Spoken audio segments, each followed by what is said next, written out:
Di awal tahun 90 kita mulai pembenahan kota, pengaspalan, penataan rumah dan lain-lain, sehingga pada tahun 2010 kita mulai membangun namanya perhatian kepada saluran air atau sungai atau kali. Itu saya nabur itu sekitar lebih, Pak, 1000 per kota. Itu saya sekitar 300-an, Pak, itu. Itu betul, Pak, ikan saya itu panen setahun sekali, bayangkan. Kemarin kerja bakti pun Pak Daniel juga terakhir itu bangun baru kami minggu kemarin. Nanam itu dalam waktu sore gini, saya pulang jam 4, kita WA di grup, Pak nanti sore kerja bakti Yesus langsung. Itu ada kami 2 tempat, Pak, yang sebelah sini satu, yang di RT 4 satu.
Saya pribadi berada di Mugas atau di Gergaji ini sejak tahun 90.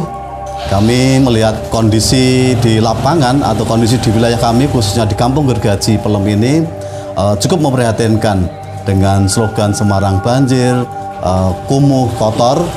Untuk itu kami berupaya bagaimana kita bangkit, kita menghilangkan skeptik atau pandangan yang Semarang kotor, jelek, banjir, kumuh. Itu kita mulai.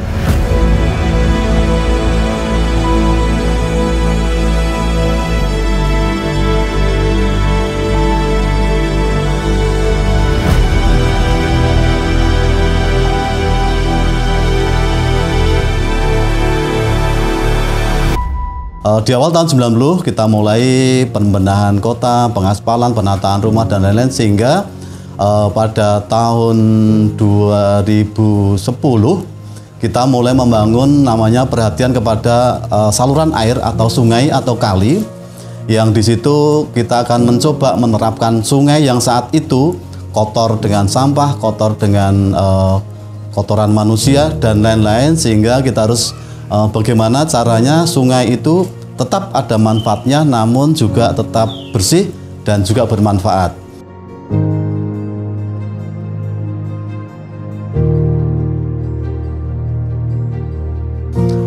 Kita mulai pada saat itu rembuk warga bersama warga, kumpul bersama-sama mulai dari warga, rembuk RT.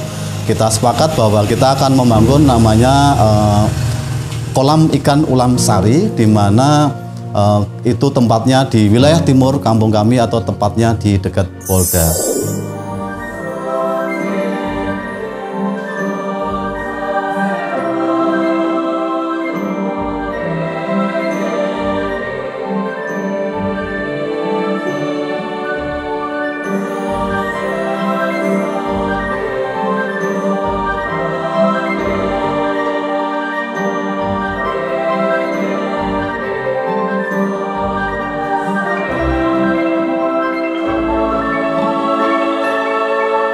Kita mulai dengan penataan ruang kolam yang di situ kali biasa atau kalen biasa.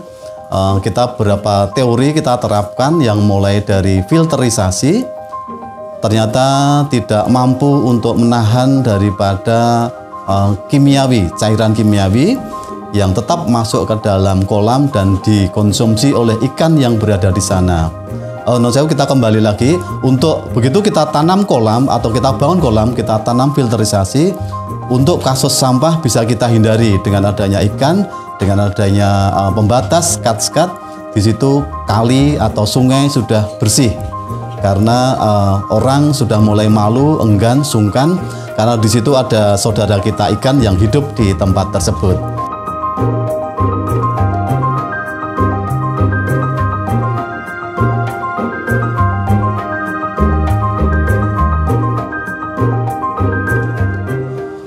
Setelah itu kita kali sudah bisa bersih, orang membuang sampah ke sungai atau membuang sampah sembarangan sudah berkurang. Namun masih ada masalah ketika filterisasi itu tidak mampu menghidupkan ikan yang berada di kolam tersebut. Kenapa? Karena obat kimiawi mulai dari prostek, kimia-kimia lain, sabun, deterjen tetap bisa masuk meresap dengan filterisasi sehingga mengakibatkan dimakan atau masuk konsumsi dalam ikan tersebut dan mengalami ada yang kematian, ada juga yang tidak bisa besar atau minimal ikan tidak sehat. Maka kita beralih kepada teori namanya pilah air dengan cara yaitu kita tanam di dalam selokan itu namanya pralon. Sepanjang kolam itu kita tanam pralon sehingga kita bisa memilah di mana saat kita membutuhkan air untuk konsumsi ikan, di mana saat air tidak kita butuhkan, yaitu pada saat efektif harian jam 6 pagi sampai jam 6 malam atau sampai jam 9 malam, disitulah konsumsi air rumah tangga itu masih banyak bersifat kotoran atau kimiawi atau sampah lainnya. Sehingga pada saat itu air kita langsungkan kita buang ke saluran air dengan melalui pralon yang telah kita pasang. Pada saat kita butuh air untuk konsumsi ikan untuk revolving kebutuhan air, kita tutup pralon tersebut sehingga air akan naik dan air akan bergeser, akan masuk ke kolam-kolam yang sudah kita sekat-sekat yang tadi ada 4 sekat di situ. Setelah masuk di situ air ternyata airnya cukup memadai atau cukup bersih, sudah pernah dilakukan cek uji oleh puskesmas juga. Airnya aman, namun untuk ikan belum kita sempat uji secara klinis. Namun dari ikan yang sudah ada itu atau hasil ikan yang kita taburkan, nanti saya kembali lagi, dari fungsi sungai itu tetap bisa untuk mengalirkan air kotor, bisa untuk mengalirkan air hujan sehingga kita juga tetap tidak banjir, bisa untuk hidup ikan yang itu akan bermanfaat kepada kita.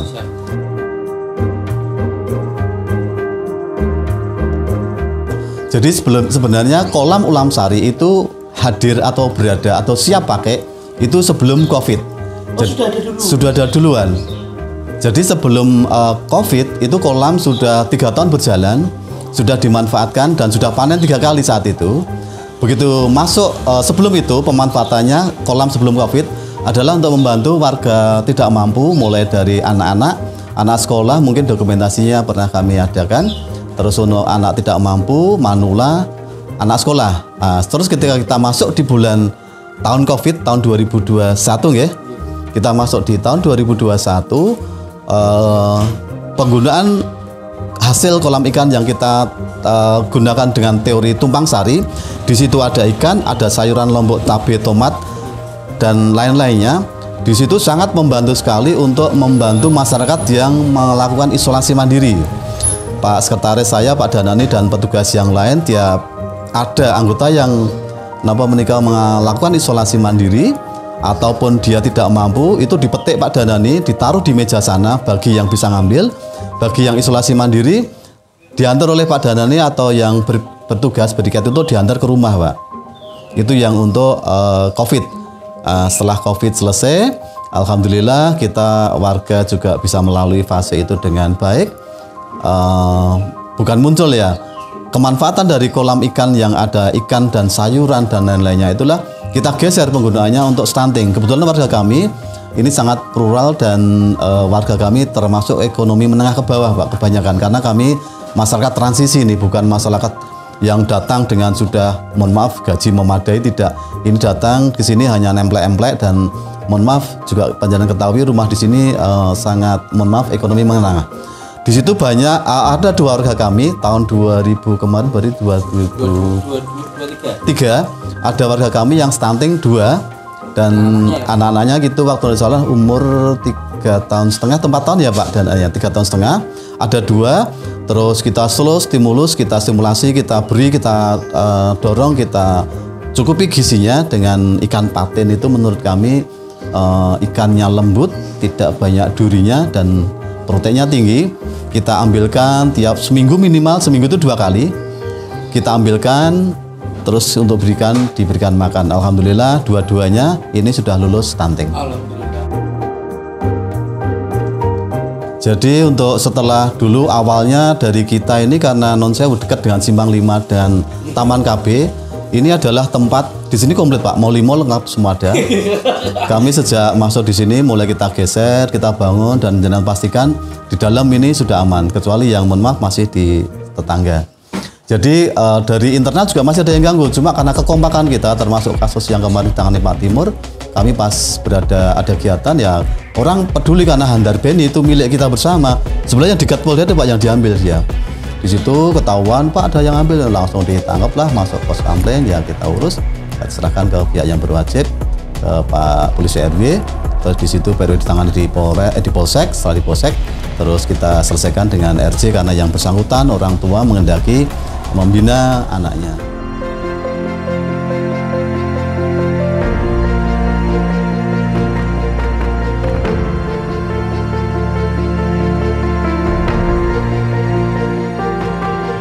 Ya, Karang Taruna kami alhamdulillah hidup, termasuk yang bukuin buku itu Mbak, bikin buku itu anak-anak kami dan prestasi Pak, kami prestasi ada 9 prestasi tingkat kota dan kecamatan. Kemarin Kerja Bakti pun Pak Danen juga terakhir itu bangun baru kami minggu kemarin.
Karang Taruna kami alhamdulillah hidup, termasuk yang bukuin buku itu Mbak. Bikin buku itu anak-anak kami, di buku yang mulai yang pertama, buklet itu semua yang bukan anak semua itu. Anak-anak semua, termasuk yang awal itu Mas Taufik yang biru itu yang pertama kali buat. Terus yang buku-buku kesininya, itu dia dapat kegiatan dan termasuk seperti event kegiatan kami libatkan Karang Taruna. Seperti kami kemarin kegiatan evaluasi kinerja Lembaga Kemasyarakatan Mugasari dan pengantar pindah tugas Pak Dodi Pak Sarek itu adalah hasil kinerja dari warga kami. Nanti bisa dilihat kami buat di situ ada selayang pandang yang bersangkutan, bukan karena mutasi dan prestasi Pak. Kami prestasi ada 9 prestasi tingkat kota dan kecamatan. Yang paling akhir kemarin yang drain sign itu tingkat kota juara 1, lomba masak itu juara 2 tingkat kota yang di Simbang 5. Oh, masak nasi goreng itu? Iya, itu kami juara 2.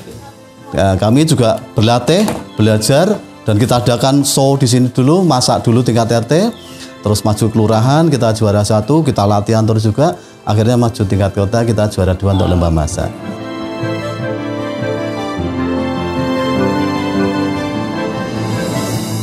Kami membangunnya sebenarnya tidak susah Pak, cuma kami memang warga kami sekarang ada sedikit peralihan ke banyak ke gadget IT, jadi untuk kumpul bukan susah ya, memang bergesernya ke IT.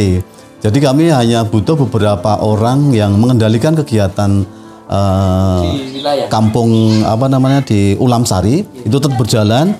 Kemarin Kerja Bakti pun Pak Daniel juga terakhir itu bangun baru kami minggu kemarin.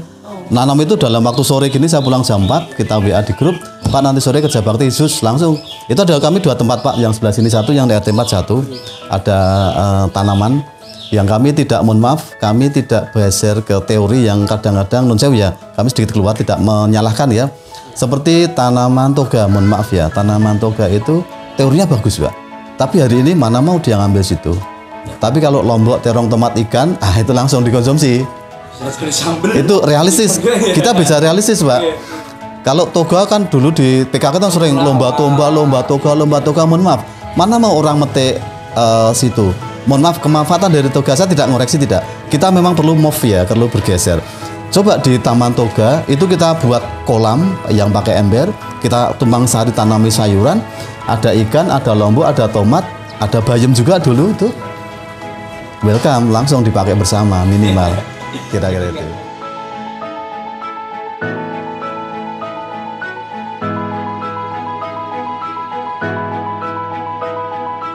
Tapi kalau namanya makanan itu Pak, itu betul Pak, ikan saya itu panen setahun sekali, bayangkan. Itu saya nabur itu sekitar lebih Pak, 1000. Per kota itu saya sekitar 300-an Pak itu Pak. 300-an.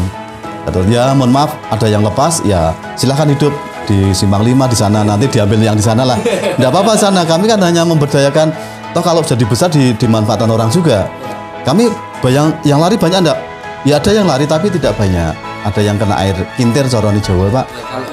Ya ada yang kintir, kadang overload, over hujan ya kintir ya, tidak masalah bagi kami. Tapi yang di situ juga masih banyak.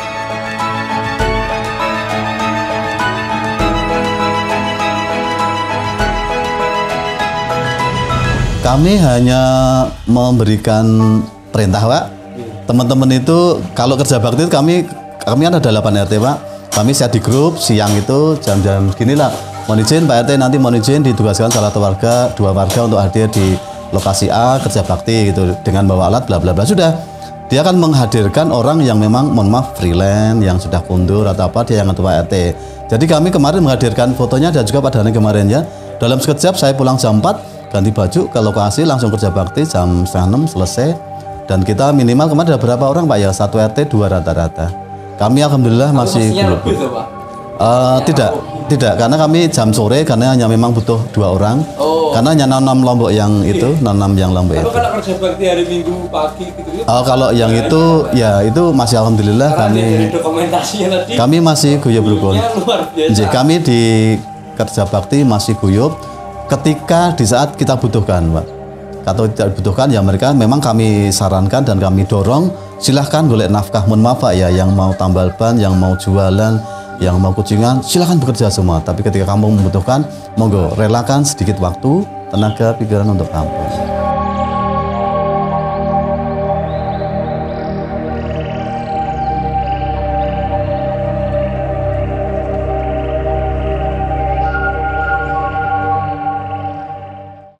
ada Pak, satu yang di sebelah Polda Pak, itu baru 2 tahun, setahun ini kita rintis.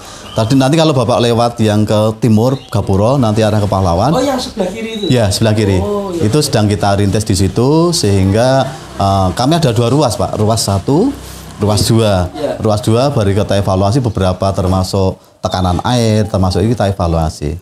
Jadi memang tidak semudah membalikkan telapak tangan karena tantangan pasti ada. Mulai dari awal dari kimia, tekanan air, sampah, semua itu pasti mengalami fase namanya orangnya pun mental orang-orangnya pun itu harus kita pelan kita bentuk. Yang mulai dari masih mentalnya buang sampah sampai dengan masih mengganggu itu pun pasti ada tantangan. Namun dengan Koyuban ini kita bentuk sehingga lama-kelamaan atau mindset warga kami sudah terbentuk.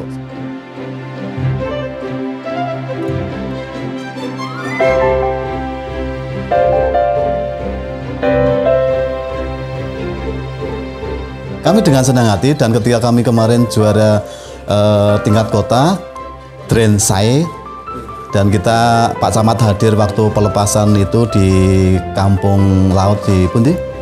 Kampung laut di Baron. Kita acarakan undang itu dengan senang hati Pak Camat, saya dengan senang hati dan mungkin saya bisa dimentor bagaimana setiap kelurahan minimal atau desa lah ya kampung RW itu memiliki satu ruas tidak panjang-panjang kok, mungkin sekitar 30-20 meter karena 30 meter itu bisa ikan 1000 masuk Pak. Ikan 1000 itu kalau kita hitung setahun panen itu kalau dihitung ekonomi masuk. Kalau untuk konsumsi warga tidak mampu, stunting atau yang membutuhkan yang tidak mampu itu sangat bermanfaat. Kami dengan senang hati silahkan bagaimana awalnya kami ceritakan suka dukanya, mohon maaf ya, kita tidak bisa tiba-tiba sukanya seperti ini yang baik-baik. Awalnya kita juga beberapa teori evaluasi kita laksanakan.